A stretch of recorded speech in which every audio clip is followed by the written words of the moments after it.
Now, less than 2 weeks to go for the 21-day lockdown in India to end. The question is, will the spread of COVID-19 be stopped by the end of it? According to a Cambridge University study, the answer is no. It says that India needs to urgently think of long-term containment measures. The research paper has found that while the current lockdown will help, a relaxation after that will lead to a rapid rise in infected cases.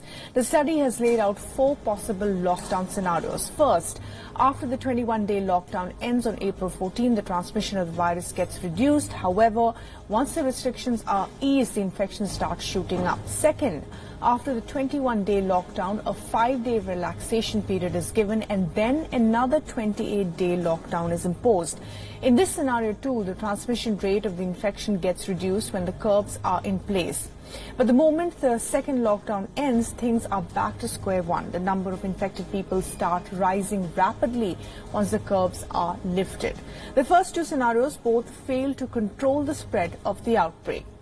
Now, scenario number 3, lockdowns are imposed and spaced out with 5-day gaps in between, starting with a 21-day lockdown, followed by a 28-day lockdown, and then a further 18-day lockdown. That's a total of 67 days of the lockdown with a couple of 5-day gaps in between.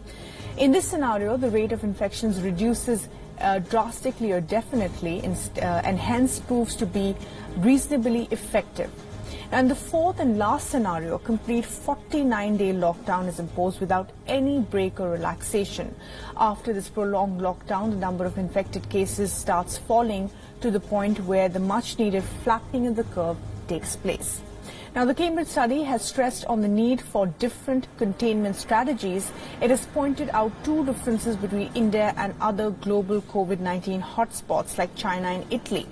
India has a huge number of people living in joint families, 3 generational families living in one single household. And unlike Italy and China, those above the age of 60 and those below the age of 30 are in close contact at homes. And that makes the home a crucial spot for containment. And so the researchers have suggested 3 responses to it: social distancing and isolation of older people in the house, tracking young people in schools and colleges for possible infections, and last but not the least, extensive testing to get a grip on the veracity or the spread of the outbreak.